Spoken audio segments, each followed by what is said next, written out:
est-ce que ça existe avec les lunettes 3D?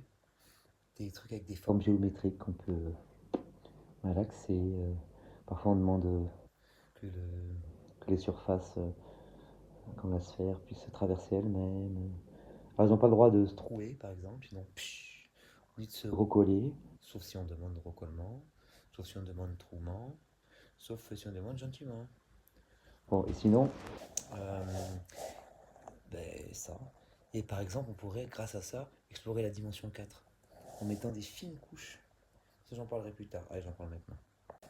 Des fines couches de feuilles où c'est représenté la dimension 3. Donc, quand on les. Donc, c'est déjà ça, déjà, c'est la dimension 3 mais projeté sur la 2. Et si on en met plusieurs, on a plusieurs dimensions 3 projetées sur la 2. Donc, ça peut faire par exemple un film, mais autre chose aussi. Donc, on peut faire la même chose avec des lignes, comme des petits parkings de voitures. D'abord, plus grosse celle-là, ensuite celle-là, ensuite celle-là. Et on fait l'œil qui va. Ça va faire des lignes un tout petit peu épaisses pour que l'œil s'habitue et qu'après, quand on les met tous ensemble, donc quand on les voit comme ça, c'est une ligne un peu épaisse, il considère l'épaisseur, ça lui fait voir le truc. Et après, on la diminue de plus en plus, donc il l'imagine. Et puis après, on met des strass comme ça, donc ça devient comme une ligne, si tu veux. Mais, donc il y a le côté ligne, mais le côté aussi que pour lui, c'est une surface. Donc on peut jouer avec ça, évidemment, ça demandera de l'entraînement.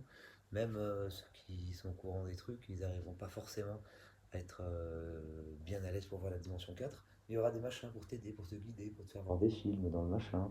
Et puis après, ben, ou un autre film, dans l'autre machin. Puis après, ben, on arrivera à voir une dimension 4. Sinon, j'ai une autre idée avec la cosmétique modulaire.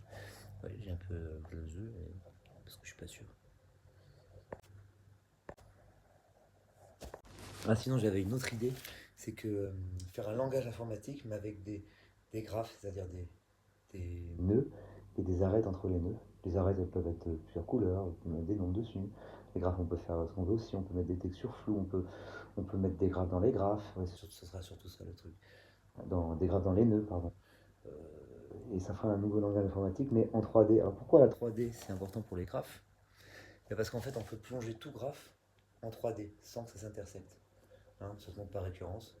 Par exemple, on peut le faire avec 3.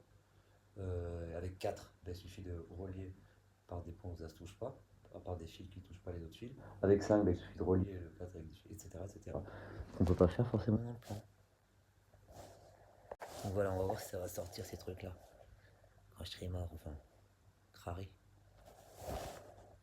Oui, je créerai avec mes craies, mais pas en 3D, malheureusement.